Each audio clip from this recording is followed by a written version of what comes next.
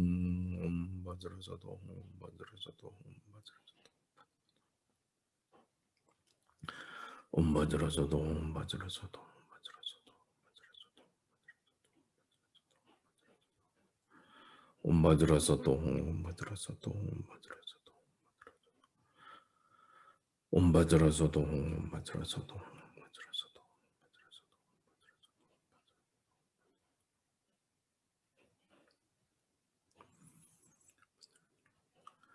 Om Bhadra Sato Hum.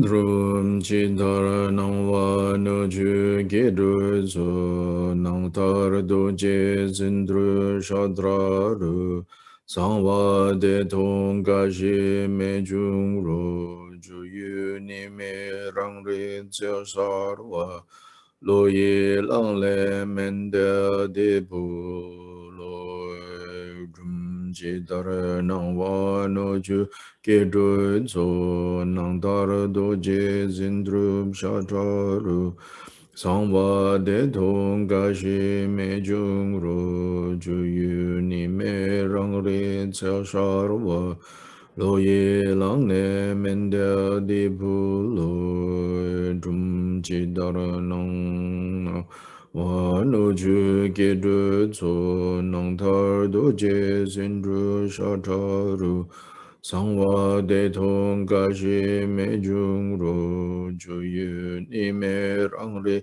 xiao sha ro lo yi lang ne men de di bu lo.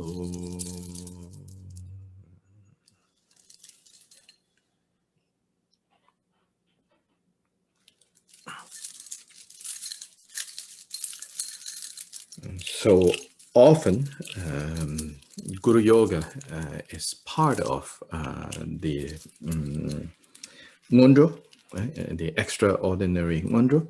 In this case, the Guru Yoga practice is the innermost secret, the most secret section of this sadhana, which is the next practice.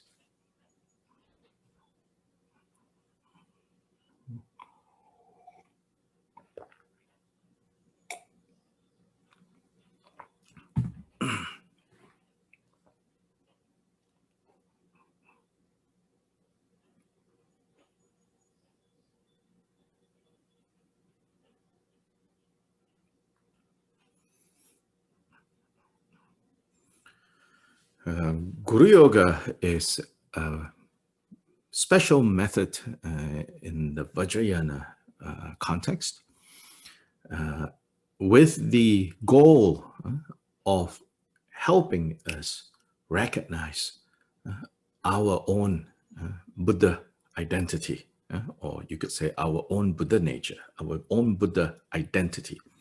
And so that is the ultimate goal of Guru Yoga.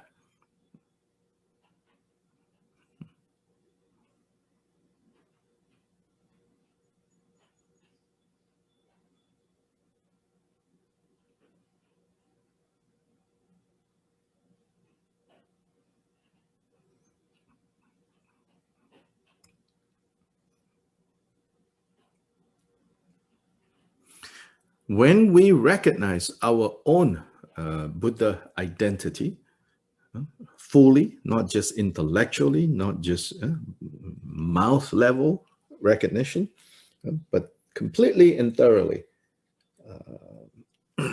realize our Buddha identity, then we also perceive very clearly that all other beings are also Buddhas. So that is also part of what Guru Yoga is designed to do.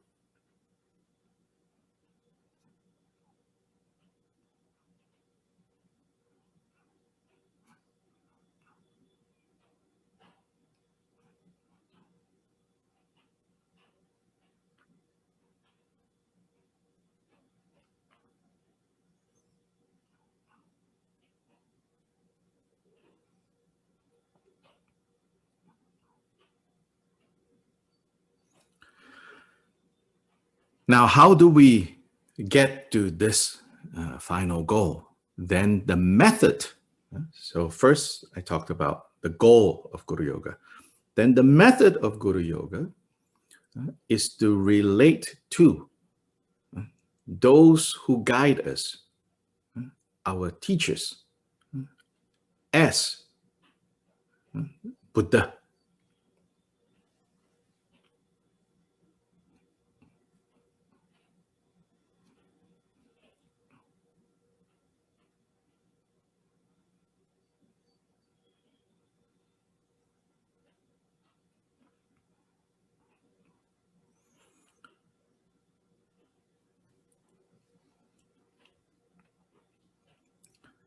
If we cannot see the people who are guiding us in the Dharma as Buddha, then all this talk about seeing all beings as Buddha, again, is just nonsense.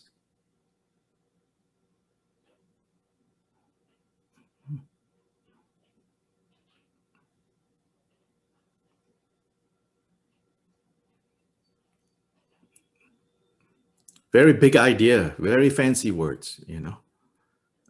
All beings are Buddha, everything is in the state of Dzogpa Chenpo, you know. But if we cannot relate to those who guide us as Buddhas, then it's just lip, it's just on the mouth. All beings are Buddhas. Everything is the state of Dzogpa Chenpo. It's just mouth.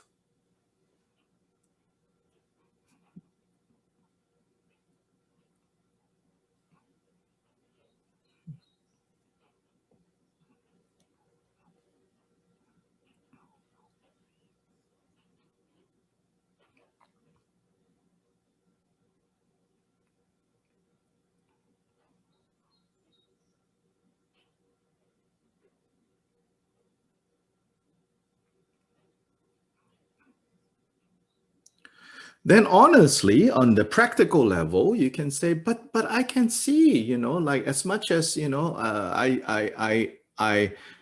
as much as I can respect and be willing to learn from this or that person, the Dharma, I can see that that person has this fault, that fault, this fault, that fault. So on a practical level, I'm sure, you know, we think like that.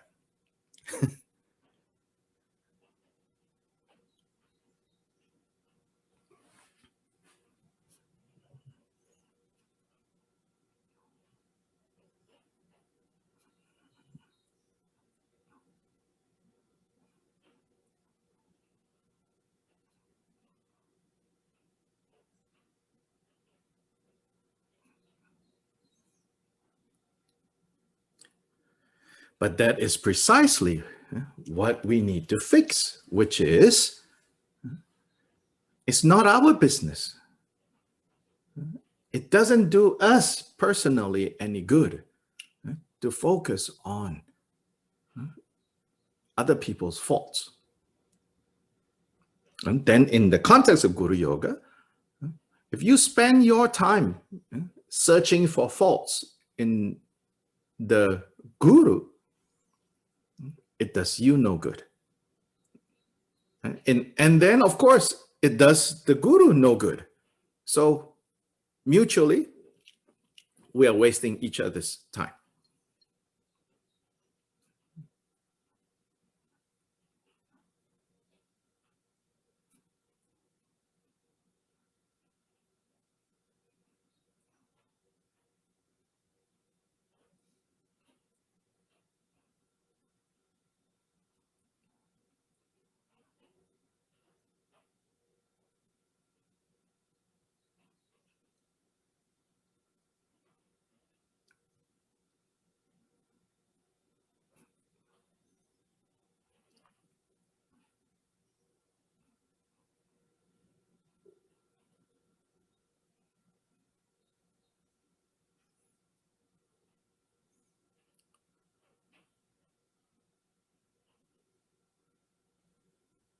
But part of the design of the Guru Yoga method is to help us get our priority right, which is to teach us, instead of searching for faults, we focus on the Buddha identity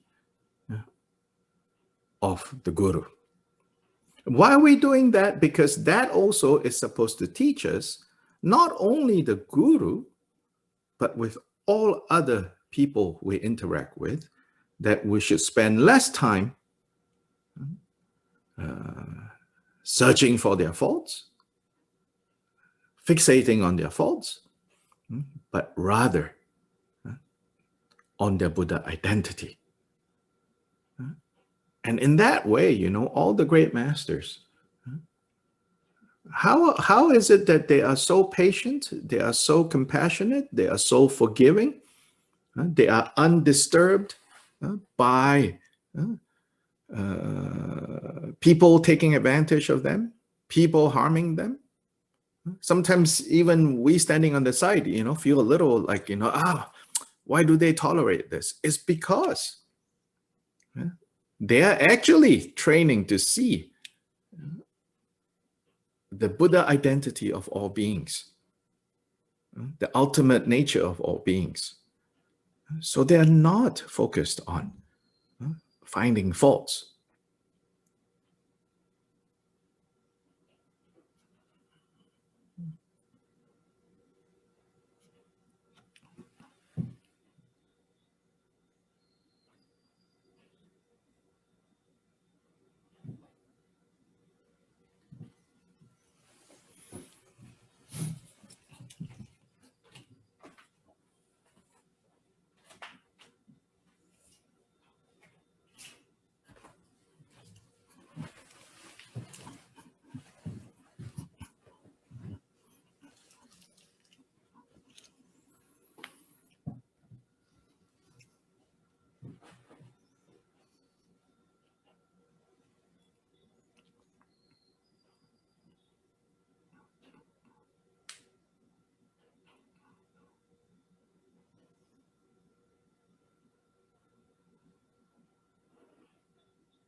Now, Jigden Sumgun also offers some very practical advice. He says, you know, generally you are to train to see all those who are guiding us, helping us as Buddhas. Because in fact, all sentient beings are Buddhas. But you begin with those who are guiding you, those who are helping you as Buddhas. He says, generally you have to do that if you say you're practicing Vajrayana. But then he also says, you need to have common sense. So that's the practical side. He says, you also need to have common sense. But don't on the excuse of saying, oh, Jigden Sumgun says you need to have common sense, and we forget the more underlying point, which is relate to our gurus as Buddhas, because in doing that, we can begin to relate to all beings as Buddha. And in doing that, we can further deepen our conviction that we are Buddhas. The final goal of Guru Yoga.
Yeah, so then Jigten Singman says, he says, so for example, it says, if if any of your teachers, any of your gurus, asks you to do something, and if really in good conscience you feel you cannot do that thing, and he said, you politely say to them, and he emphasized, you politely say to them, oh, sorry, I would like to do this if I can, but in this case right now here, I cannot.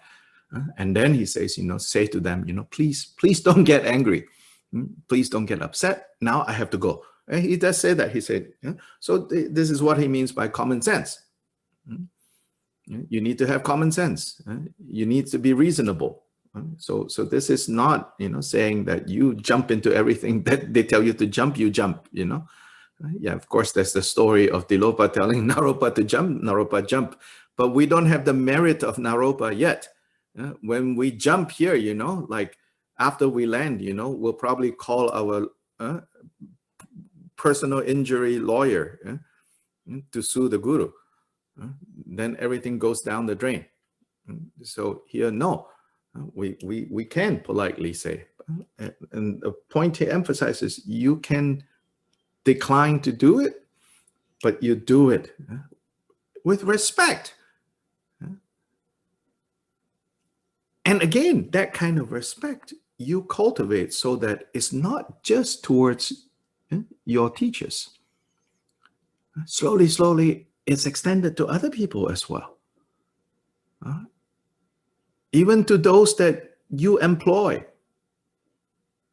to those who are supposedly inferior to you, much less those who are superior to you, that you equally develop that. Again, when you see the examples of the great masters, whether big name or small name, great masters come in all forms. When you see how they relate to people, as Jesus says, by their actions, by their fruits, you will know them. So look at those examples.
No amount of chanting Guru Yoga practices, accumulating Guru Yoga mantras is going to lead to anywhere if in our actions we are not actually cultivating the qualities that are taught in Guru Yoga.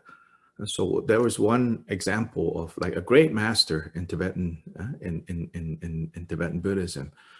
When he was still training earlier in his life, and when he was cultivating the different practices that his teacher gave him, he got the results all very quickly. But when he got to the Guru Yoga part, it said that for a long time. No signs, no results seem to be, because each practice there are certain signs that the teacher can tell, through asking, and no signs came, no signs came. And so he kept going to his teacher, and his teacher said, you need to understand the heart of Guru Yoga, which is, at the very least, you have to remember the kindness of anyone and everyone who has ever taught you. So he went back into retreat and tried to remember that. And finally, it is said that he remembered that he had completely forgotten about this one monk. When he came to the monastery as a child, it was this monk who worked in the kitchen that taught him how to read the alphabet, basically taught him the ABCs. And this great Lama now, he forgot the kindness of this monk. Then his teacher say, that is it. Now you have to train to perceive that monk who taught you your ABCs as Buddha. And so the moment he was able to do that and genuinely feel gratitude and appreciation and perception of that monk as Buddha, it said that the signs of success in his Guru Yoga practice manifested. Then, so it shows us, that no amount, of like chanting Guru Yoga mantras, talking about Guru Yoga, going through the motions is going to work if we are not actually training in what is the point of Guru Yoga.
Randu namgar jase gyevelo bema dhawa zebe tendendu jugu yumjen yinju jugi du garse danden jinzum yinglazi Chudru nazu jigi tamki shu jani nyamsha sharjin Buddhi nan tangur lama idam sanje dang Changsem chogyong so nan chumso tar Shubhar dalu jewa truje ne Chaze zeme kunzan chudrin tar ramtru jobe soge jopar inji.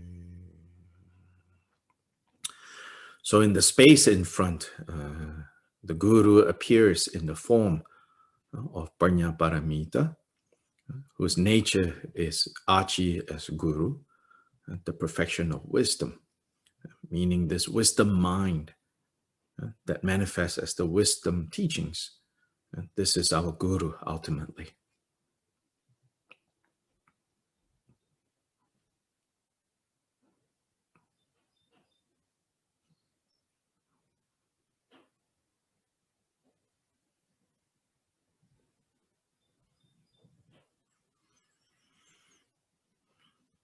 We pay respect to the Guru, which means we always remember, that the Guru points us in the direction of freedom. So to admire and to respect the Guru ultimately is to say that we are committed to achieving this freedom that the Guru is pointing us to.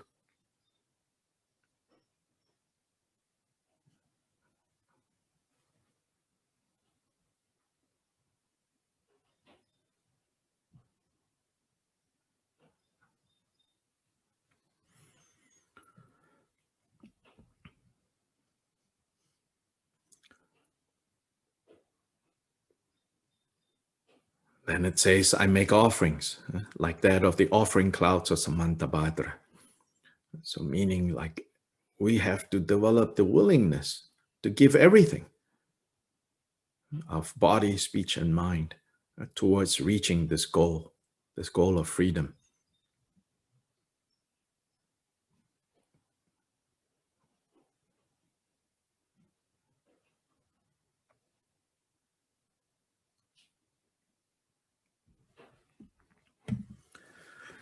Now we say the prayer,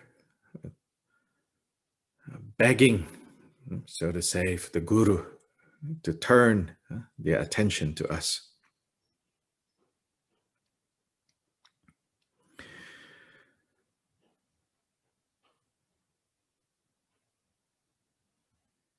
Kie ma gongshi ma ji rinpo je dala kyamne kyoshe ma ji na zewa jimpo tuki gongso la kunzan dome gyeze ma zin bar ma yi tuti longne ma dorje Nyam da mi lam kandu yin yang rung gola gede menga tsedu so.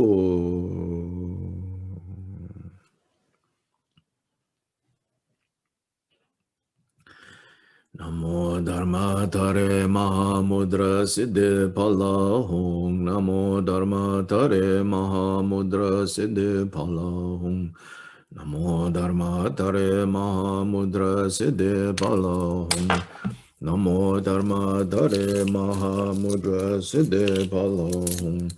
Namo Dhamma Tare Mahamudra Siddhi Pala Hung. Namo Dhamma Tare Mahamudra Siddhi Phala Hung. Namo Dharma Tare Mahamudra Siddhi Phala Hung. Namo Dharma Tare Mahamudra Siddhi Phala Hung. Namo Dharma Tare Mahamudra Siddhi Phala Hung. Namo Dharma Tare Mahamudra Siddhi Phala Hung. Namo Dharma Tare Mahamudra Siddhi Phala Hung. Namo Dharma Tare Mahamudra Siddhi Phala Hung. Namo Dharma Tare Mahamudra Siddhi Phala Hung. Namo Dharma Tare Mahamudra Siddhi Phala Hung. Namo Dhamma Tare Mahamudra Siddhi Phala Hung. Namo Dharma Tare Mahamudra Siddhi Phala Hung. Namo Dhamma Tare Mahamudra Siddhi Phala Hung. Namo Dharma Tare Mahamudra Siddhi Phala Hung. Namo Dhamma Tare Mahamudra Siddhi Phala Hung. Namo Dharma Tare Mahamudra Siddhi Phala Hung. Namo Dhamma Tare Mahamuda Siddhi Phala Hum. Namo Dhamma Tare Mahamuda Siddhi Phala Hum. Namo Dhamma Tare Mahamuda Siddhi Phala Hum. Namo Dhamma Tare Mahamuda Siddhi Phala Hum. Namo Dhamma Tare Mahamuda Siddhi Phala Hum. Namo Dhamma Tare Mahamuda Siddhi Phala Hum. Namo Dharma Tare Mahamuda Siddhi Phala Hum. Namo Dhamma Tare Mahamuda Siddhi Phala Hum. Namo Dhamma Tare Mahamuda Siddhi.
Namo Dharma Tare Mahamuda Siddhi Phala Hum.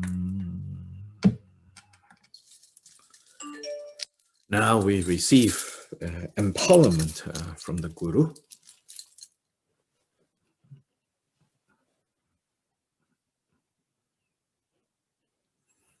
And this is called receiving empowerment through meditative equipoise.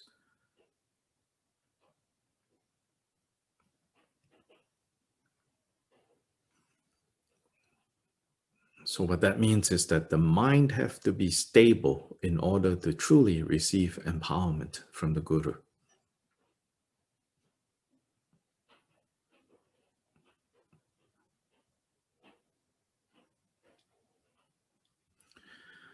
You train for that mental stability through the recitation of mantra and visualization. To the degree that that is stable and clear, then now we can truly receive empowerment from the Guru.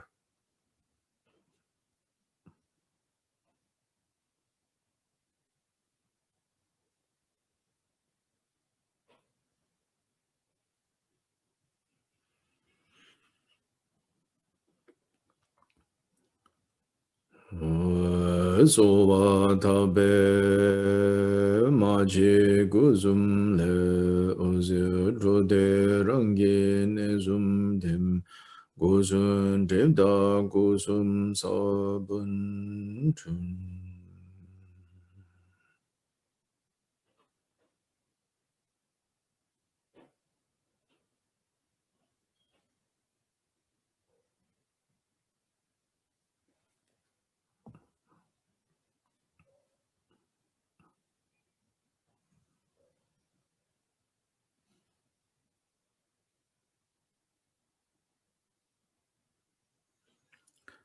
Maji ozu randan yerme gyur.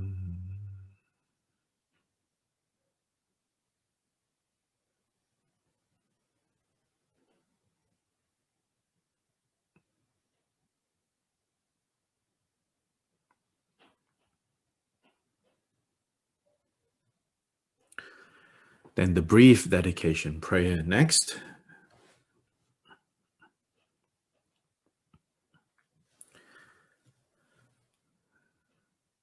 Gewa diye nerdu da chugu yumjen drumgyur nerdu wa chigya malu pa de sala gompar shu.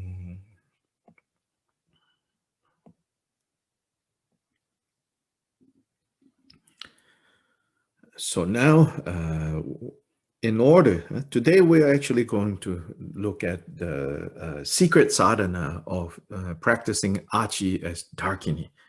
But in order to practice Achi as Dakini, first you need to do the preliminaries, the Mondro, and then the secret sadhana of Guru, and then the inner sadhana of Idam, which is Vajakilaya. Then, in your identity as Vajakilaya, you then practice Achi Dakini.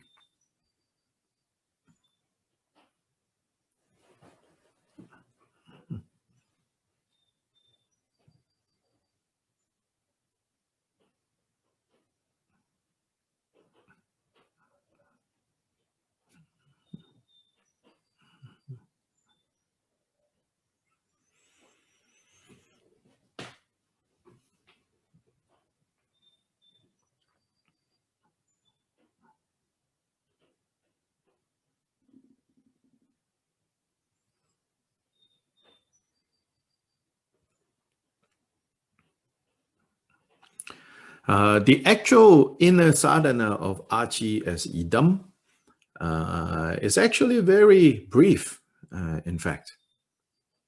Especially the self-generation part, generating yourself as Achi, Achi Kilaya, very brief, just a few lines.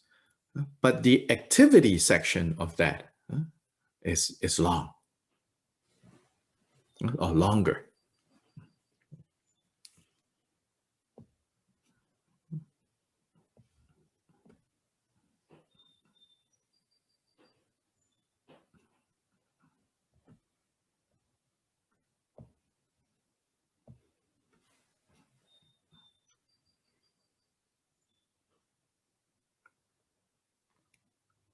In fact, the generation stage for this Idam is very much from the kind of highest level.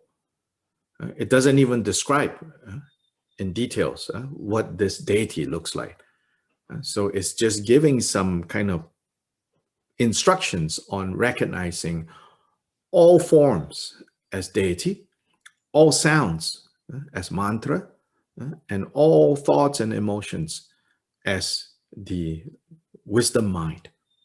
Then from that state, from that kind of ultimate deity state, recite the deity mantra, recite the Idam mantra. Only when the activity part of Idam, only when you go there, then a little bit more description of what this Idam deity looks like, which is a form of Achi holding a kila, seated in a triangular iron box for the purposes of liberating obstacles and repelling obstacles.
But if your session of practice is focused mostly on Achi as Dakini, then from this section, all you have to do is the Achi as Idam Kilaya, the short part, and you can leave out the activities section. You can leave that out.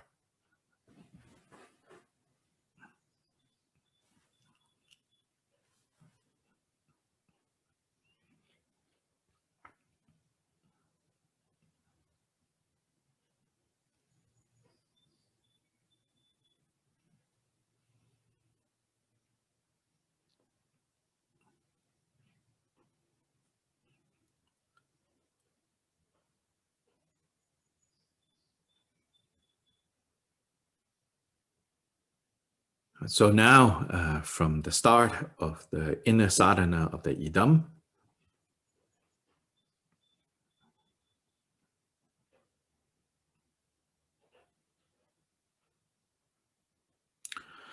Om Nazi Shushin Jinle Purpel Ha Keji Nila Dongse Dime Du Yene Damye Yerme Jigdu Se Ngada Du Don Du Jig Di Ta Du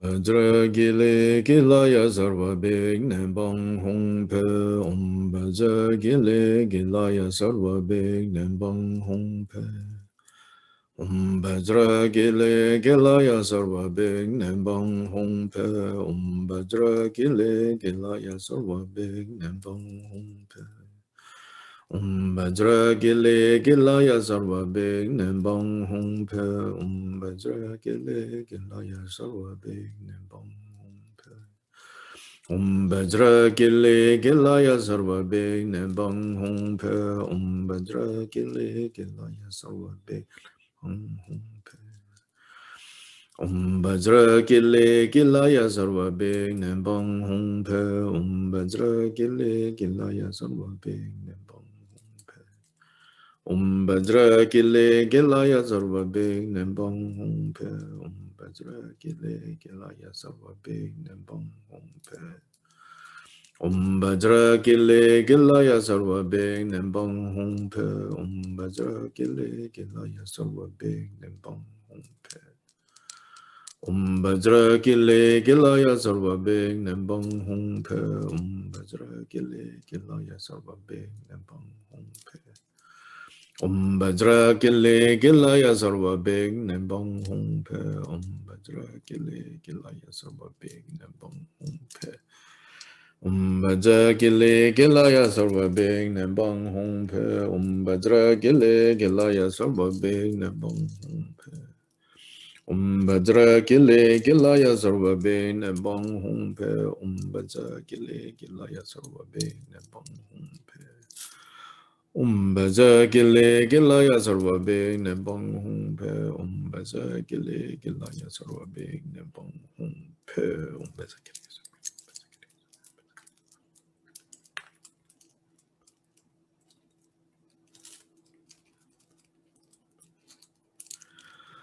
Bhadra Gile Gilaya Sarva Big Nembang Hong Pe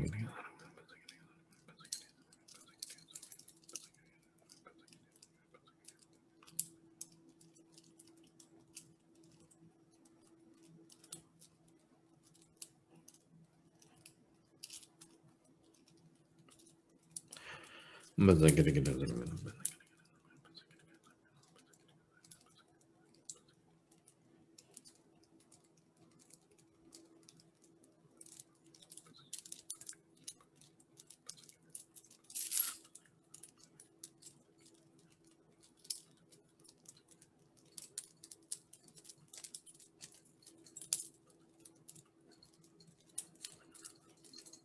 Bhadra Gile Gilaya Sarva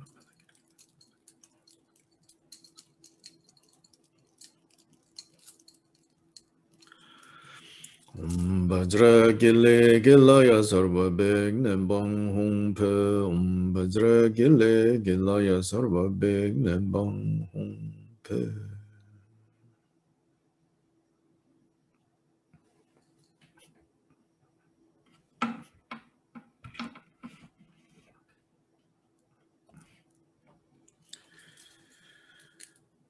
Now go to the dissolution stage for the idam practice, the part that begins with Latso Namkyang Tsomu Gula Du.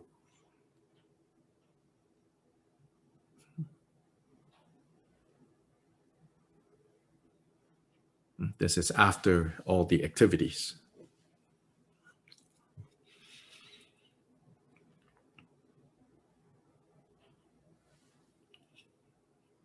The section says all the deities dissolve into the body of the main goddess.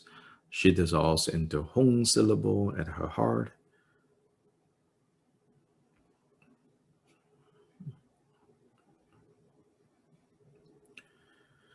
So first here dissolve, then after dissolving, when we are ready to do the dedication, we arise again in the form of this Kilaya deity.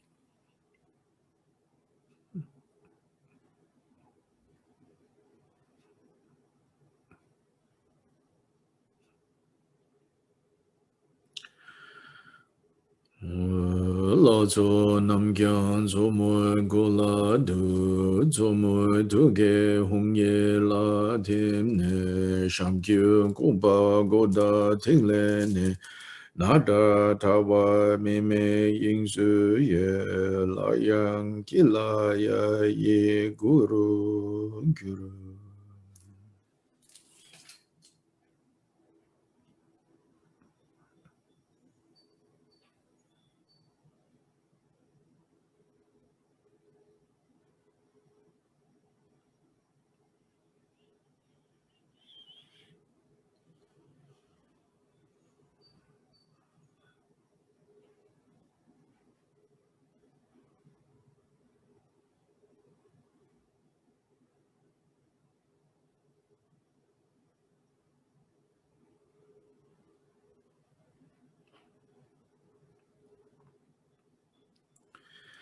Then now in the form of a single kilaya, that means not kilaya, male and female in union, but just in a single kilaya form, you do the dedication.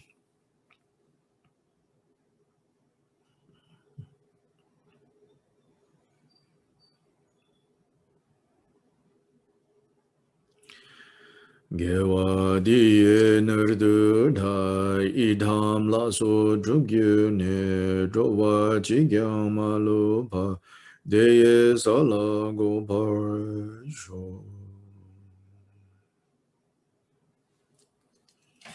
Then in this identity as Vajakilaya, that then we practice the secret sadhana of Achi as Dakini. So now let's go to that section.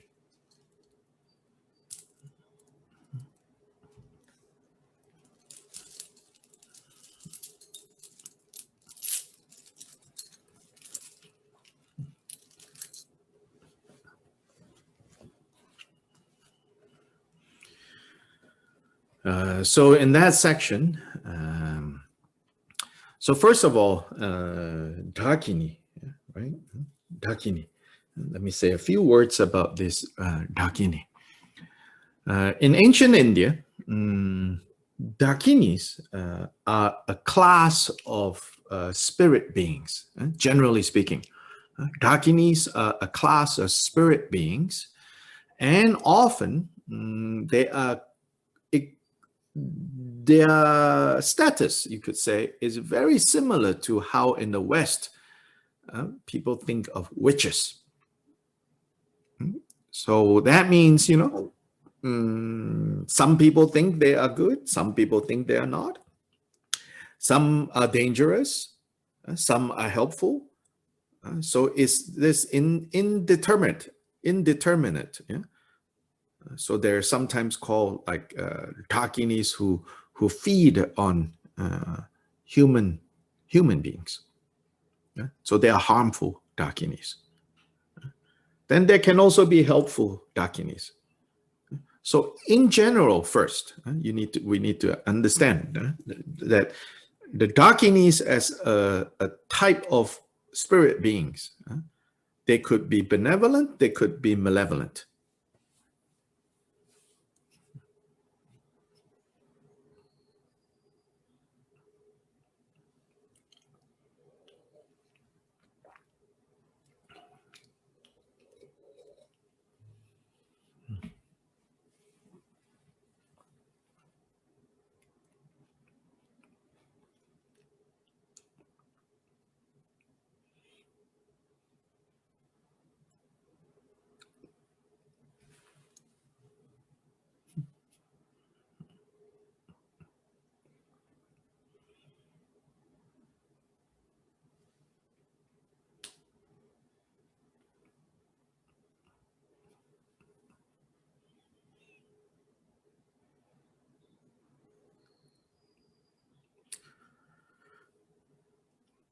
Then in the Vajrayana teachings, it is said that the Buddhas can manifest in the form of Dakinis.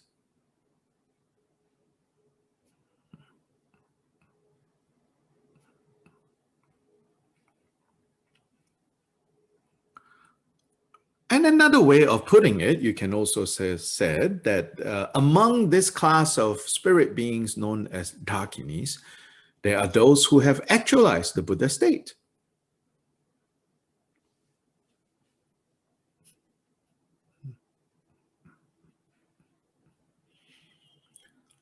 Such as Vajrayogini or Varahi is such a type of Dakini. Then in this case, they are obviously benevolent, and not only that, they are not worldly Dakinis. So worldly Dakinis, that means Dakinis that are not enlightened yet, they can also be benevolent or malevolent among the worldly Dakinis. But the Dakinis that have transcended the world, achieved the state of Buddha, then obviously they are completely benevolent. So here, when we practice Achi as Dakini, we're practicing Achi in that aspect.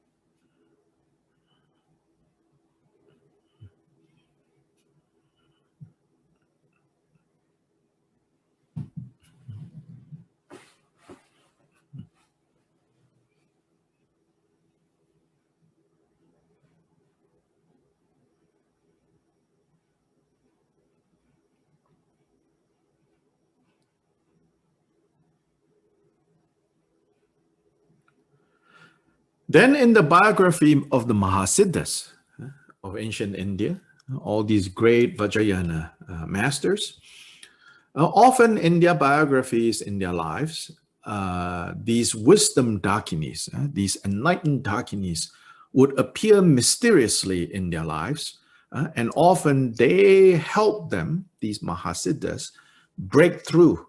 Whenever the Mahasiddhas like come into some kind of meet some obstacle in their development, wisdom Dakinis would manifest and challenge them, help them, support them, push them into kind of breaking through to the next level. So these are obviously wisdom Dakinis, and they are often depicted as female. Sometimes they are sweet and nice, sometimes they are terrifying, sometimes they are young, sometimes they are old. But a common theme is that they are female. So in Vajrayana symbolism especially, wisdom is associated with the feminine. So so what we need to understand too is that if they are wisdom Dakinis, then more important than literally male or female is that they are wisdom catalyst. They provoke wisdom to arise in whoever they're assisting. So when we relate to Achi as Dakini, we are relating to this principle of wisdom.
So the underlying structure of this secret sadhana of the Dakini, the underlying structure of it is based on this idea, or based on this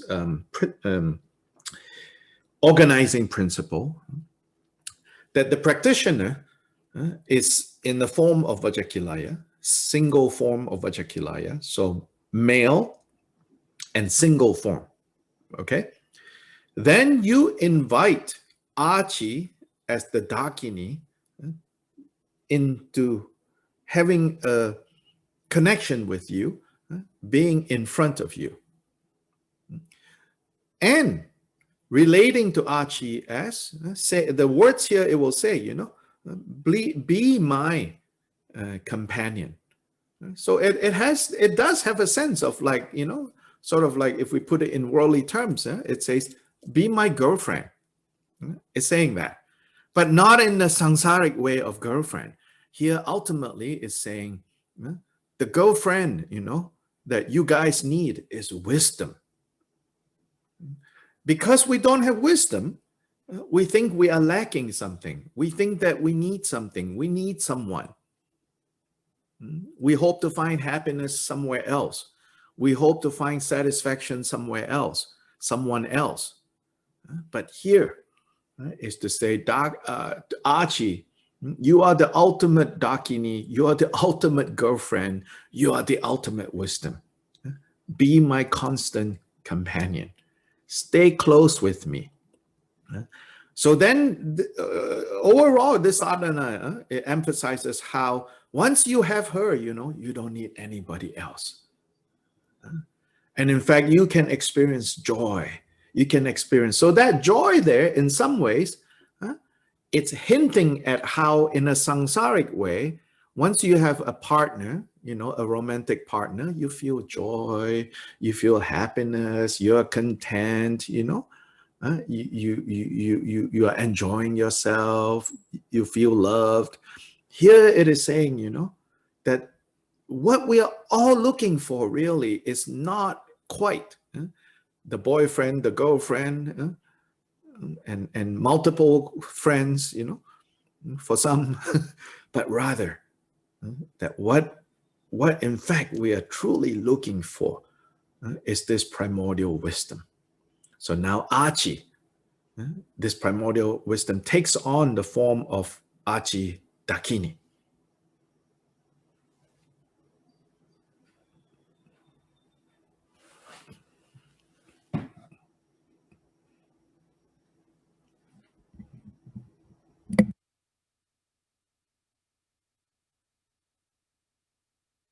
请这个阿季这个空行呢，来跟我们做一个连接，就是说做我们的伴侣。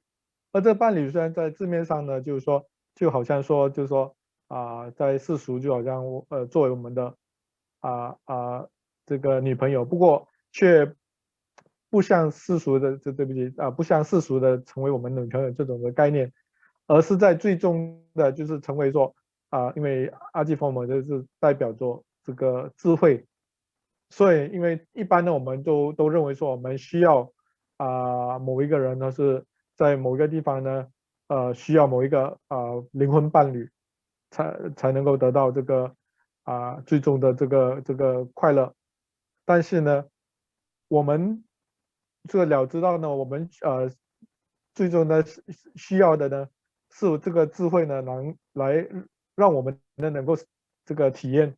这个喜悦，这种喜悦呢，就好像我们世俗说的有一个比较罗曼蒂克的这个伴侣呢，我们很满足，很享受，感受到这个爱。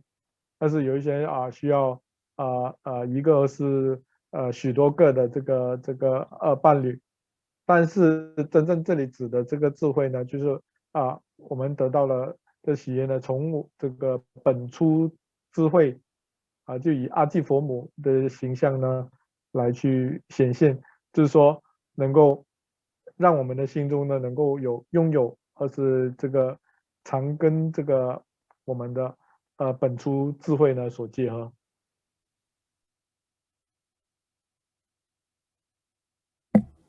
Yeah, so this Achi Dakini, yeah, here described as, it says she is luminously white and beautiful, a 16-year-old. So she's described in like, you could say, kind of like very attractive, very sexy form. So, like, for example, another very well-known Dakini deity like that is, I'm sure you all have heard, Gurukule, right? So Gurukule, again, in one context, people say, oh, Gurukule is the goddess of love. Yeah? So lots of, people like, oh, I need a boyfriend, I need a girlfriend. Then, they go to some lama. Then the lama say, oh, you practice Gurukule, then girlfriend will come, boyfriend will come, This is, if the lama knows what he or she is doing, a lama can also be a woman. If the lama knows what he or she is doing, then this is just a hook. Because the real meaning of relating to Gurukule, this goddess of love, is to discover the inner partner that you are feeling like. The idea in Hollywood movie, Jerry Maguire, you all remember that movie? That famous word, you complete me, right? I said that is the worst sentence ever produced by Hollywood that has created so much suffering in the world. Is everybody now is waiting for somebody else to tell them, you complete me. Vajrayana here says, the incompleteness that we feel cannot be completed by someone out there. If you wait for someone out there to complete you that way, you will forever wander in samsara. What completes us is the kind of wisdom embodied by Achi the Dakini, by Gurukule. So in fact, for example, like the very famous monastic community in Eastern Tibet right now, the largest monastic community probably that exists in the world history, is Serta, founded by Khenpo Jigme Phunso. And Khenpo Jigme Phunso was a very strict monk. In fact, he famously, kicked out many people who came to him who has broken their celibacy vow. And what is the main practice he gives his monks and nuns? Gurukule. We think, Gurukule is like, this sex goddess, love goddess, No, Gurukule is when you practice her, when you practice Idam, Dakini Achi, you become fulfilled. The true whole, the emptiness you feel in there, that you're hoping someone else will complete, you will discover her, so to say, her. Then you become complete. So this is at the heart of this Dakini practice, Achi as Dakini.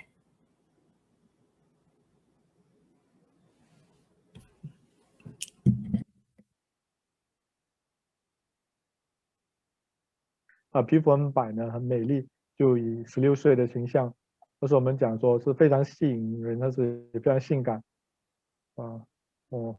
有时候呢，你们也知道说，在藏传里面另外一个就是另外一个本尊呢，咕噜咕类呢，有时候呢，他们以为呢，这是咕噜咕类呢是另一尊的这个爱神，但是他那些没有男女朋友的，他们会去找去求这个法呢。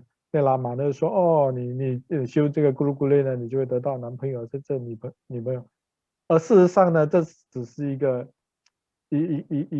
勾了，一个来去勾引你，来去进一步的去了解，就是说你真正的去找到的你内在的那个伴侣。在美国Hollywood 的一部电影里面一个名句了，就是那明星间里面关于的，就是说，也提到有一支一部电影里面他提到的这 "You complete me"，就是你圆满我。这老实说呢，这是这荷里活的最糟糕的一个句子呢，就是说这个让很多人呢都期待别人来去圆满他，去成就他，因为呢。你自己本身的不圆满呢，不能够靠别人来去圆满，只有你自己呢认知你内在的这个自己呢，才能够自己的让自己圆满就类似我们认知了我们自己的智慧呢就如这个啊空行这个阿基空行是这个咕噜咕类本尊所显现的这个智慧显现呢，就认知我们自己本身的这个佛性智慧呢，就能够呢自我圆满。这是比如说在西藏这个最大的现在目前最大的这个佛学院呢，就是四大佛学院呢是由这个Khenpo寂美彭措所建立的，他也驱逐了许多的那些毁坏出家界的，就是破戒的那些人，他给他们那些出家众所修的那些本尊是什么呢？是咕噜咕类。所以一般呢，我们错以为呢，咕噜咕类不是爱神呢，是性爱之神呢，其实并不是，而他是真正的呢，所要我们圆满的，就是我们去这个得到这个内在的这个圆满。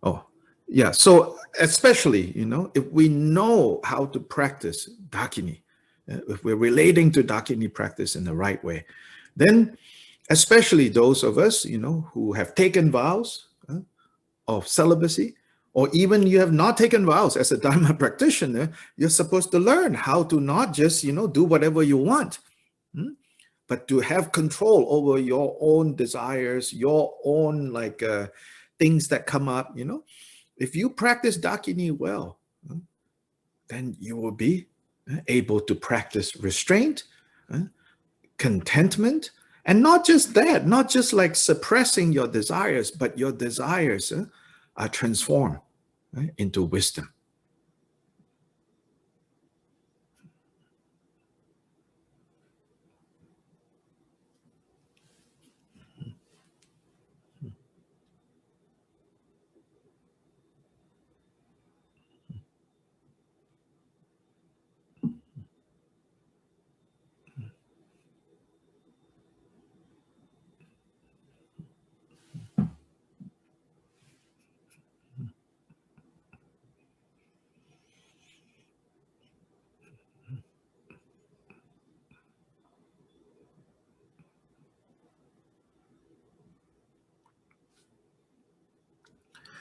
So if you look at the language, the expression here in the sadhana, right, towards the bottom, it says, after describing, what she holds and all that, then the prayer to her, it says, don't throw me away from your heart, but understand me with your love.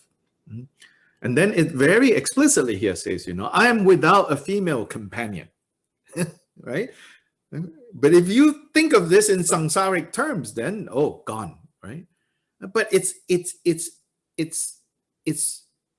utilizing how we often feel in samsara.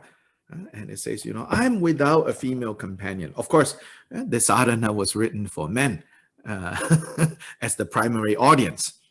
So you adapt this accordingly, right? If you're a woman and you're attracted to men, then you can think, here is saying, I'm without a male companion. Bottom line is, whatever samsaric desire you have so much, wanting someone to complete your life.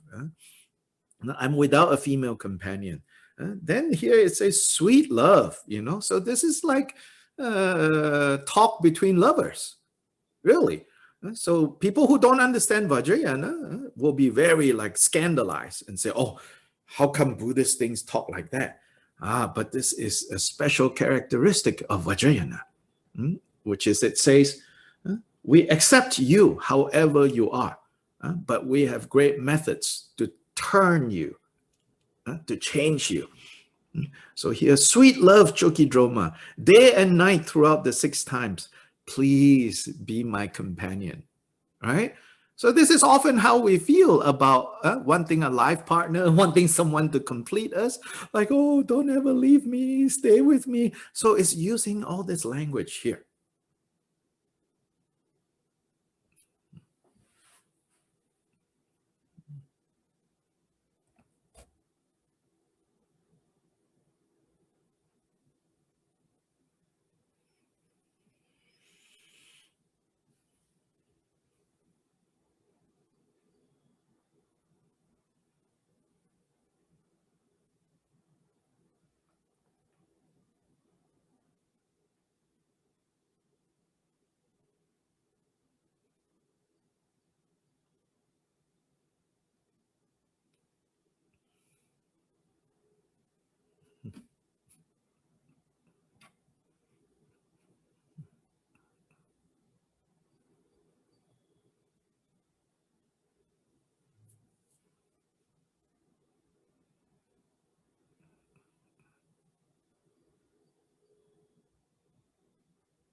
Then the next section talks about the inner yogas and says that, so within these practices of the channels, the winds, and the drops, so it's saying, in those types of practices, because some people do those practices, it says, show me, appear to me in the form of great bliss. And this great bliss is the result of wisdom dawning.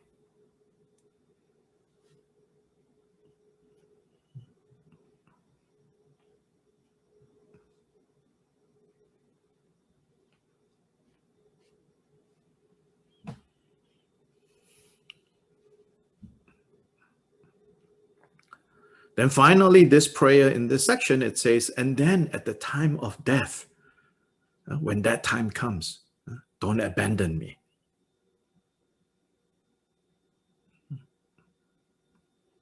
But take me.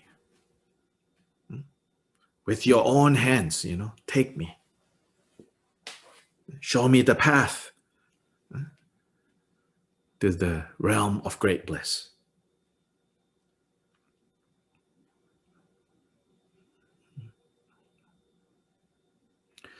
In the form she's appearing here, she's holding a vase, a vase. Inside there is the nectar of immortality. So even her mantra here is related to longevity, boundless life.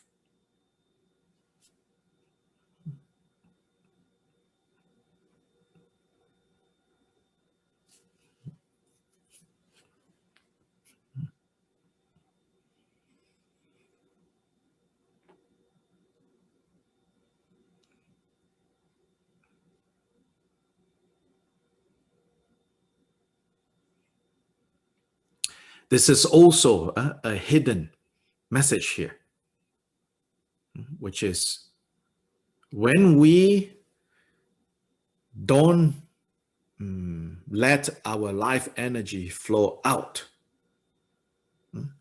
when we know how to gather them. So the arrow she holds in her hand is also pulling in, gathering in the life energies, then, right, life can become stable and strong and lengthened.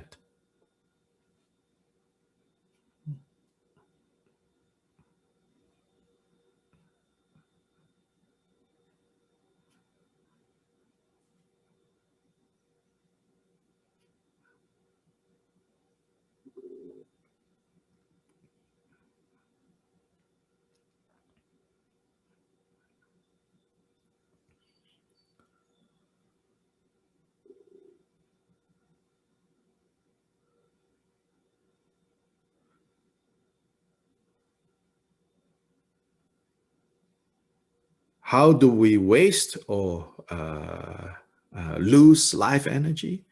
Is when, you know, our desires are constantly going out, constantly going out.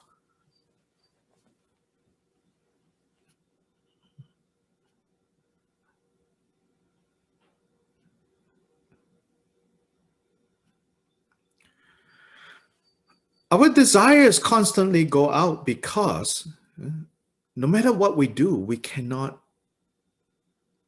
experience satisfaction. The problem with desire is really a problem of not being able to find satisfaction.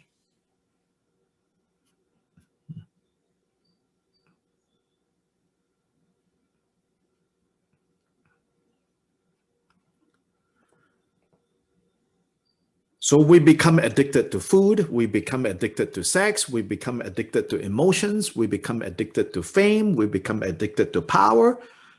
Why? Because this desire cannot be fulfilled. It cannot meet satisfaction. So the more it cannot meet satisfaction, the more it goes outside, wasting energy. So in this way,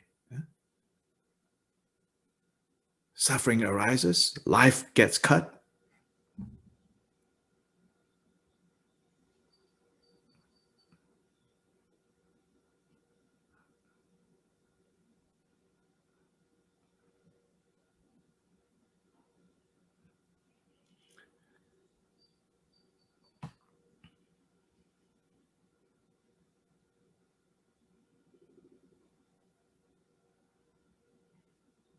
But when we know how to practice this Dakini, then we experience satisfaction. So then desire in and of itself will just calm down.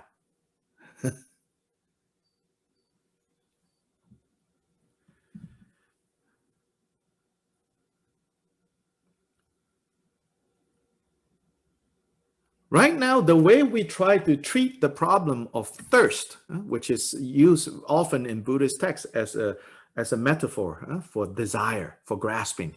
The way we try to satisfy thirst is we foolishly drink water from the ocean. We see, oh, so much water, let me drink that water. But as you know, the more water you drink from the ocean, the worse. It will dehydrate you.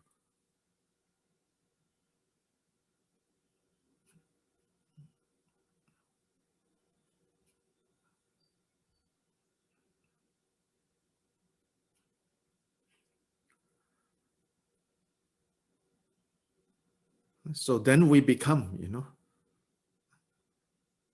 an emotion vampire. We become an attention vampire. We become a sex vampire, you know, because we keep trying to get more. But the more we drink from the ocean of samsara, the more thirsty we're going to get.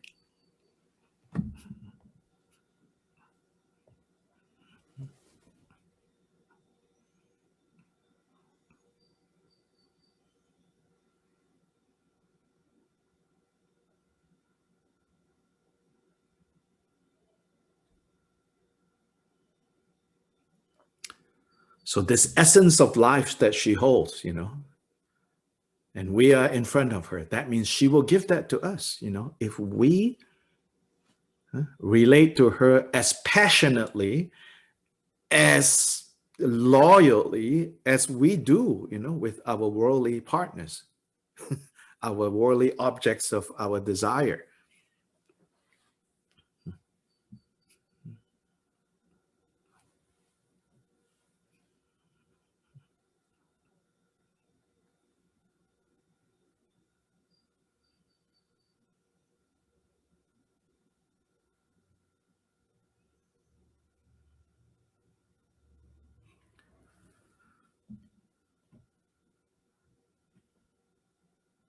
So her mantra for this, right, is Ha Dharmatare. Dharmatare is Achi's name in Sanskrit. Ha Dharmatare. Tse. Tse is Tibetan word. So this mantra is a hybrid of Sanskrit and Tibetan. Tse means like life, longevity. Tse Drum. Drum is Sanskrit again. So only one word here is Tibetan, which is Tse. So Ha Dhammatare, so Dhammatare is Achi's name. Ha is the syllable. Te Drum. Drum here has the function of like like containing. It has that function. It's not the meaning of drum. Drum is a seed syllable. Nir za is to hook in.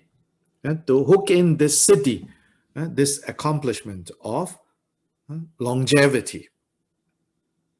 Siddhi pala, siddhi accomplishment, pala fruit, hung. So ha dhammatare tsedrum ne. The R is not really an R. It's not nr, not r, R, but ne, ne, ne. Instead of ni, ne, ne. Palate. Like the roof of your mouth, your tongue goes there when you say ne, ne. Ha dharmatare tsedrum ne, ne ja, siddhi palahum. Ha dharmatare tsedrum ni, ne ja, siddhi palahum. So that's here it's transcribed, at least in the version that I have, as N-R-I, but the R is not like the rolling of your tongue R, not that R. It's ne, ne.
So after mantra recitation, it says here, through the recitation, through the mantra recitation, Achi's Dakini's heart is filled with joy.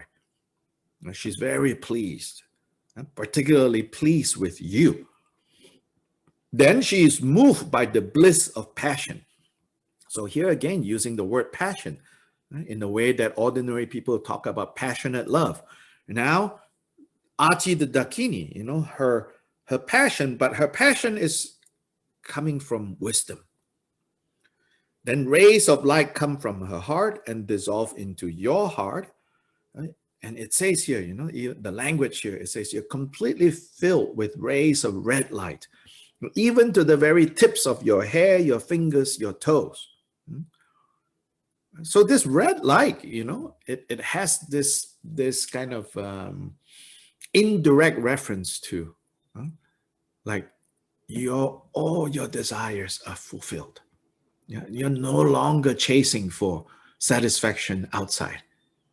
You have achieved real satisfaction, and you're content. And then you glow. It says here, you glow red, like Gurukule saying, she's glowing with red color.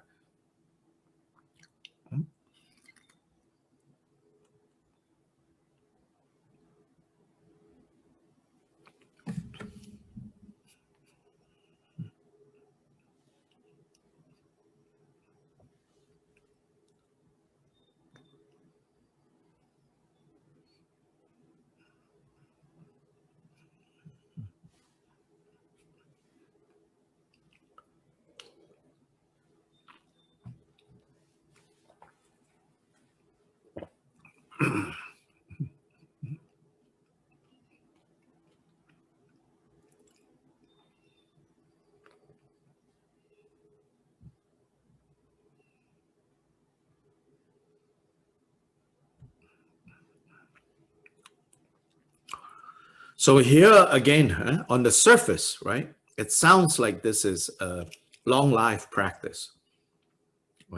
Because, she has a long life vase and the mantra is talking about long life.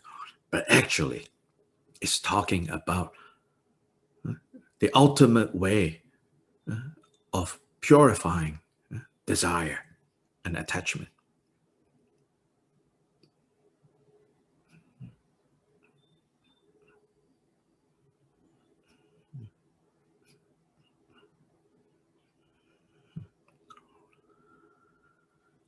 Right now, because we don't know how to relate to desire and attachment, because we don't know how to relate to desire and attachment, we then get frustrated.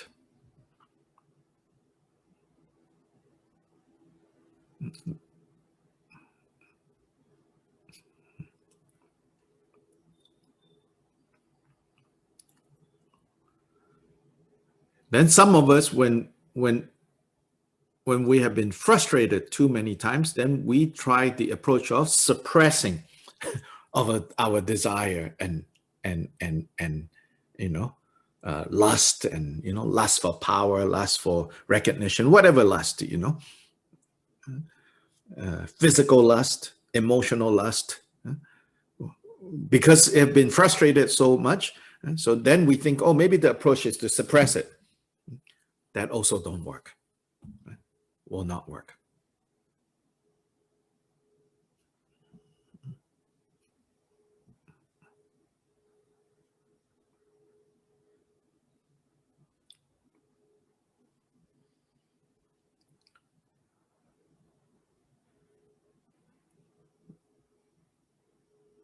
Because either way, when we try to suppress it and when we try to solve it by, solving thirst by drinking salt water, in both scenarios, in both approach, frustration is what grows.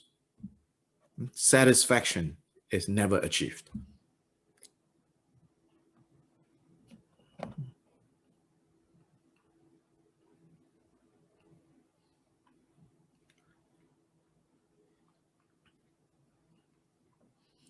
But this Dakini practice is to help us achieve that satisfaction.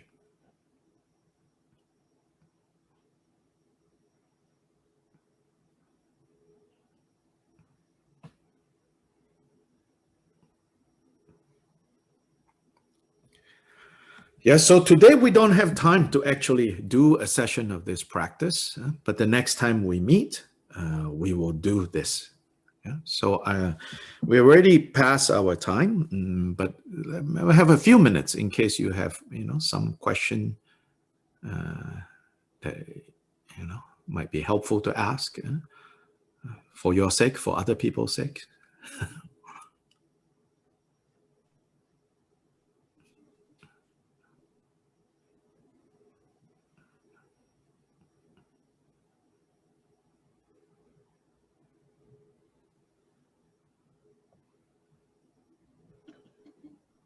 Guru, there's a question in the chat room.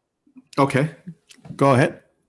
How we know is primordial wisdom like? Is by realizations or by a sudden feeling we like understanding something, or the phenomena when we do practice? Okay, so primordial wisdom, you have to keep, developing. So the question is, how do we know? Basically, the gist of the question is, how do we know this primordial wisdom that we talk about here? Like it will give you satisfaction. Oh, so this is not magic,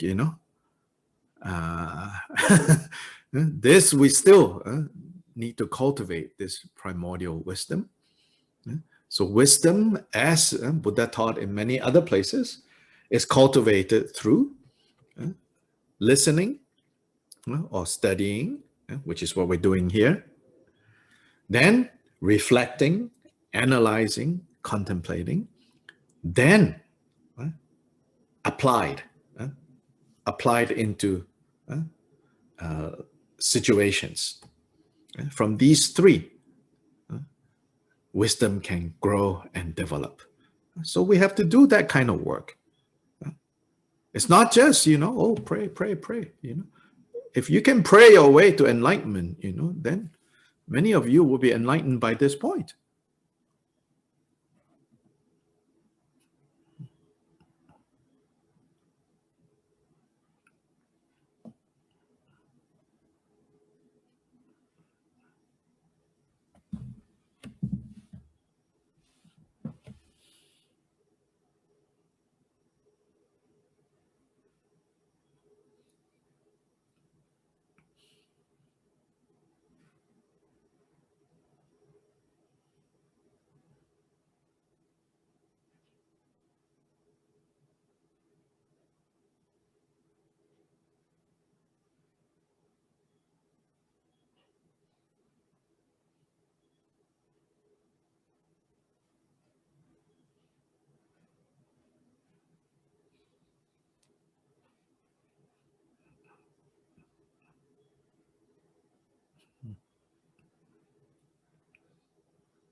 Yeah, next. It's a question to ask for the clarifications. In Dakini Secret Sadhana, in the Idam sections, we generated Achi as Kilaya. And in Dakini, we're supposed to be the mere Kilaya. I'm so sorry, I'm a bit confused about the Idam generations. I'm confused about what the confusion is. So there's a question about Idam generation, but I'm confused about what the confusion is. Can the questioner elaborate? Like, what is the problem?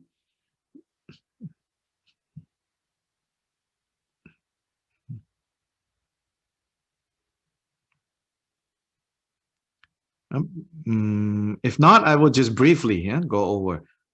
So in Achi as Idam practice, you begin first as Kilaya. And the text doesn't say very clearly, whether you appear in the typical form of Vajakilaya, or you appear in the female form as painted in the Achi Pure Vision Tanka. Actually, the sadhana doesn't make very clear. What the sadhana makes clear is, during the time of engaging in the special activities of the Idam, you manifest another Idam from your heart. And what you manifest out, that is described according to, and that description is painted in the Pure Vision Achi Tanka that many of you have seen, where she's sitting on a triangular box. Clearly, she's female and she holds a kila. So, but that is that description is only found in the activity section of the Idam practice. In the Idam practice, at the beginning, it doesn't say, what specific form this Idam is, except it calls this Idam Vajakilaya. I know that in the general instructions that have been given by Tresat Rinpoche and others, they explain that you visualize yourself as this female Achi Kilaya. Then during the activity, a second identical Achi Kilaya Achi comes out. But I just want to point out that the sadhana itself doesn't specify. So that's first part. Then there's a second part to this.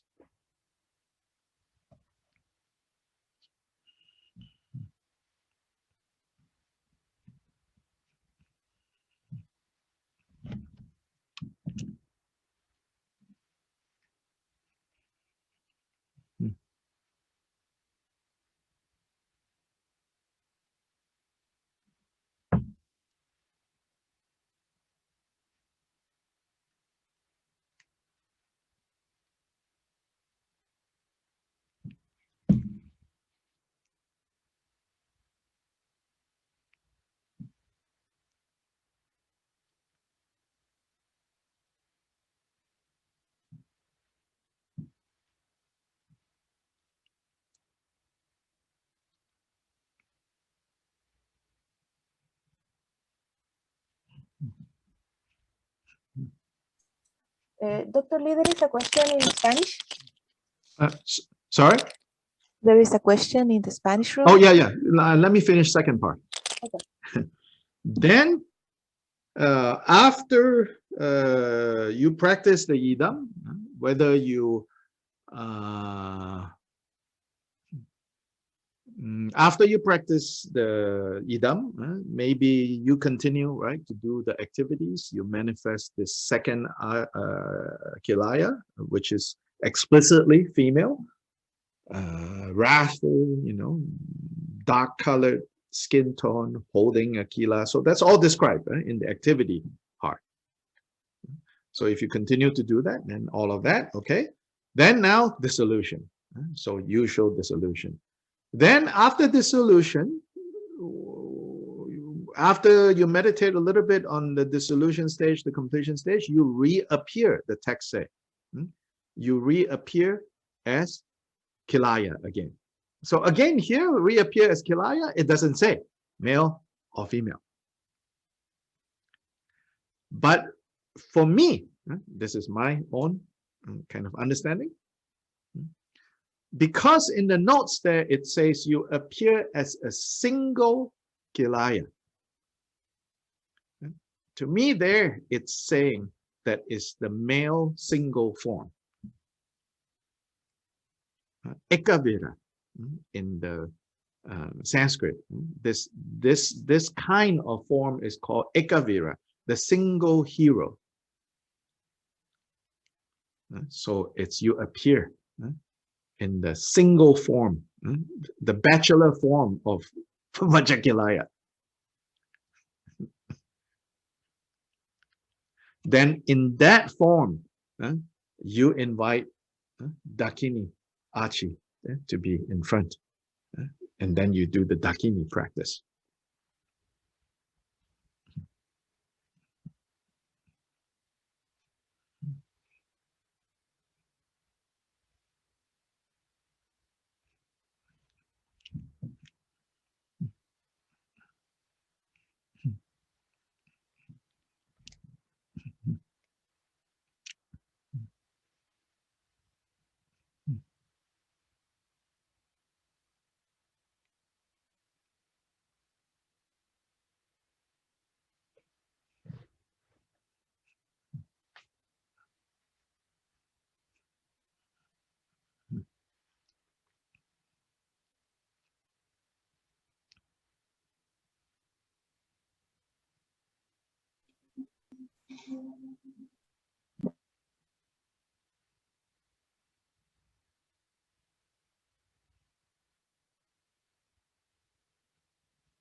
Claudia, go ahead. You said there's a question. Yes. How can a woman approximate to this idea of transforming the desire if the practice of the wisdom in this is thought for men? In that sense, it doesn't matter because ultimately wisdom has no male or female form. Like I said, you adapt accordingly. The principle applies equally. The principle is, right now we are trying to achieve satisfaction, right? We're trying to achieve satisfaction through the equivalent of drinking salt water to solve thirst. So this is telling us to practice restraint, contentment, and also to discover the inner wisdom that will fulfill us. So this is not just a problem for, or potentially, this need not be a problem.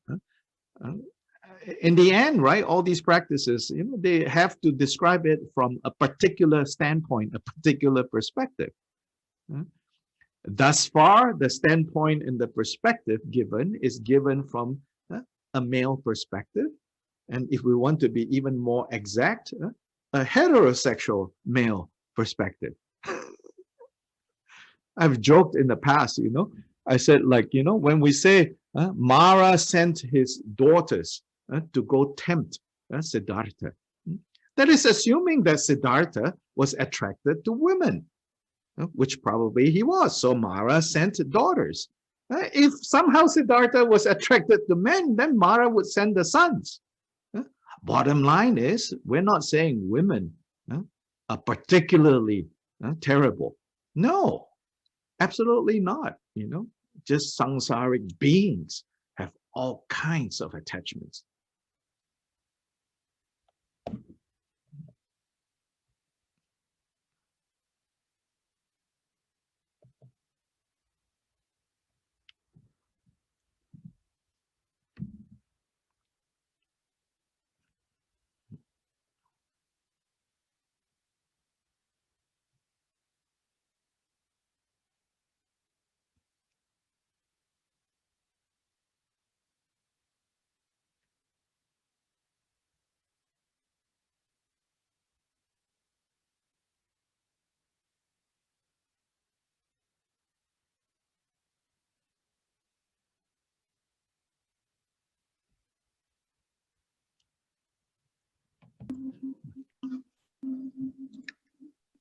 Guru, one last question. Hold on.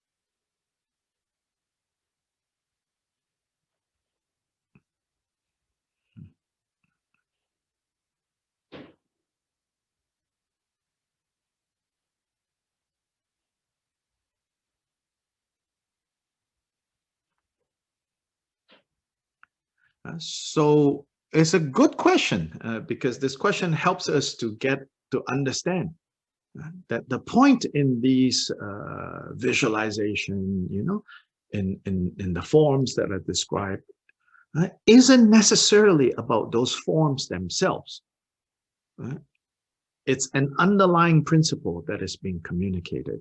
So we should not get like turn these forms, this description, or we should not allow them to become an obstacle, So I often have questions like, oh, I don't know, it's hard for me to meditate, like with this image that is so male and so Tibetan and this and that. And I said, hey, one of the regular practices I do, is I have to think I'm a 16-year-old with big breasts and naked.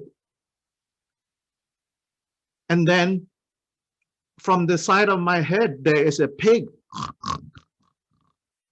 doing that.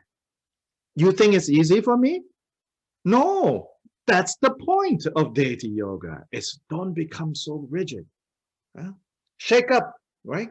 Shake you up, like wake up, you know? Don't get so fixated on this, that, I like this, I don't like that, you know? It's to the underlying point is.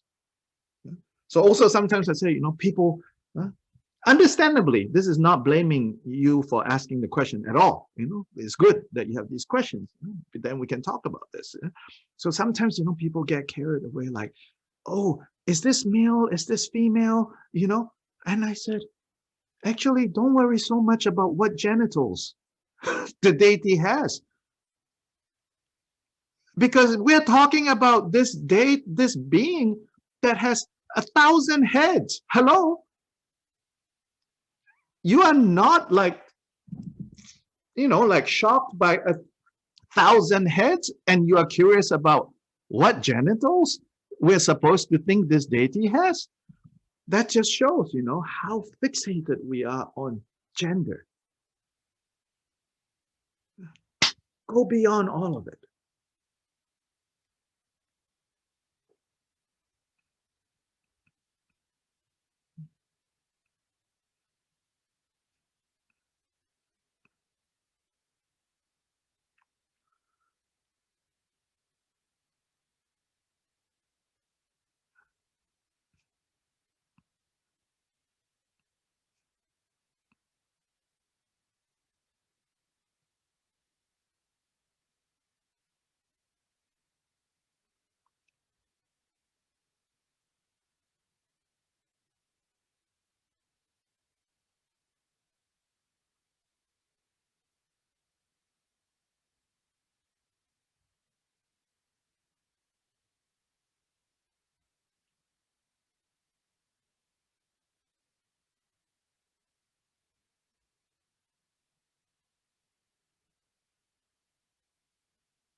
Yamantaka has horns. Ekadzati has one leg, one breast, one tooth, one eye. Yeah? We have bigger problems than gender, okay?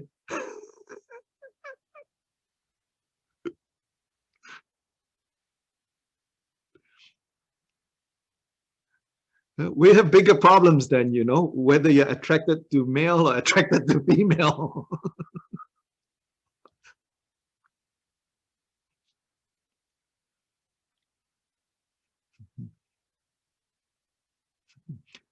Singhamukha is a supposedly human form, but lion face, you know.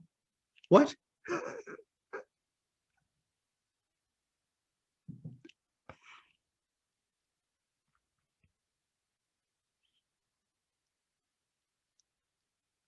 There are so many ways to express this fundamental principle, which is expressed in less sexy ways in the Heart Sutra.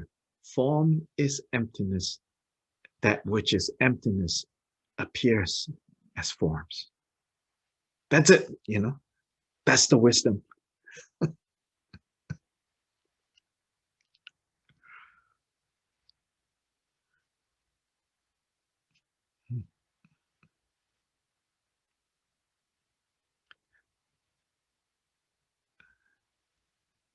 Yes, Jasper, you said there's a question. Yeah, is Dakini secret sadhana much faster in purifying our desire and attachments compared to meditation practices? You try it, then you report back to us, okay? The question is the Dakini practice quicker to purify, you know, attachment and desire than, you know, like ordinary meditation, like meditating, for example, on the yuckiness of the body, right? And those are like more general types of meditation, or meditating on a pile of like bones, you know. So no matter what I say, you know, it's all just rumor. You go and practice this, then you come back and report to us. Then we will have like direct answer.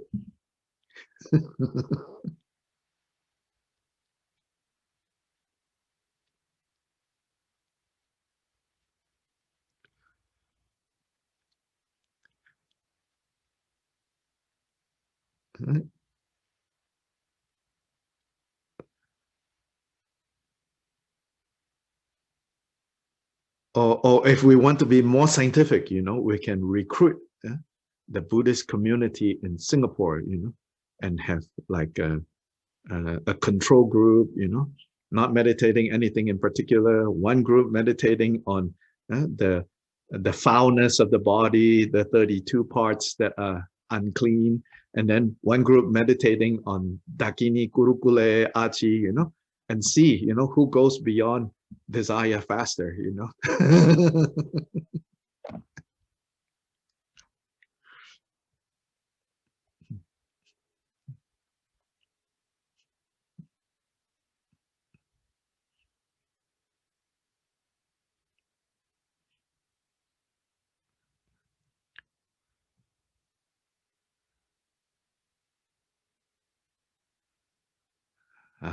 But on a serious note, I think Jigten Sumgön has always emphasized Gyoba Jigten Sumgön. So I'm a Drigong person, so I'm partial to the way the founder talks about this. He says, the 84,000 dharmas are not to be related to as 84,000 choices, but rather the 84,000 dharmas are to be related as part and parcel of a single path, a complete path to awakening, whereby it's not so much about choosing this over choosing that. It's not so much about, oh, I think this is better than this, or that is better than that, or that is better than that.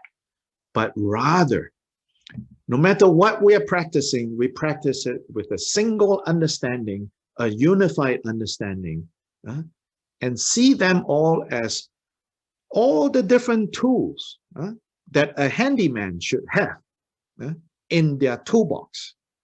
So that depending on what situation, what problem, what needs to be fixed, you know which tool to use, rather than getting caught up in this thing about which is faster, which is better.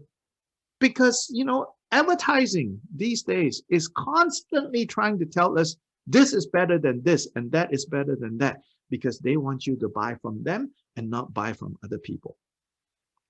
If we approach the Dharma this way, we will be so distracted constantly. And someone will say, oh, this is more powerful. Oh, that is more powerful. Jigten Sumgön says, this is wrong view. Everything the Buddha gave, equally powerful, equally effective, if you know, if you have the right view. So we work on that.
So as most of you know, next weekend, Chögyam Rinpoche is giving the Achi empowerment, followed by instructions and sessions of practice. So at that time, I'm sure you can further clarify with Rinpoche. I want to also just say, these sadhanas are often flexible enough that there are more than one way of practicing them. So you seek clarification, and the instruction that like clicks with you, that makes the most sense with you, you sincerely do that, and you practice that with confidence. Then, of course, then you will see how it works.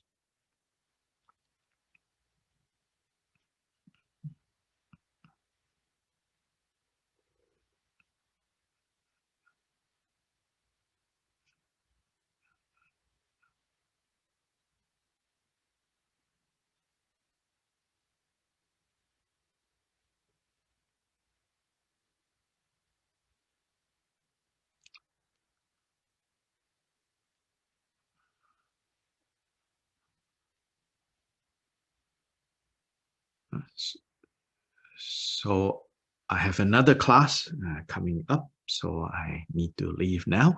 So before we leave, we'll do the dedication from the Dakini section of the sadhana, and also to recite the words of auspiciousness also from that section.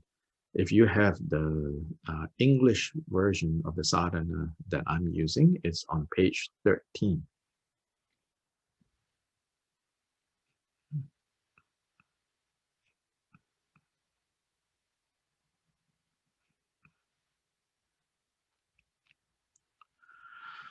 Gewa diye nerdu da yeshe kandru jungyu ne chwa chikya malu pa deye sala gopar shu ho nangsi dhapa kaju shi tada benza vara he dendo jogu yungi lo kirsu sumden tra shi sho.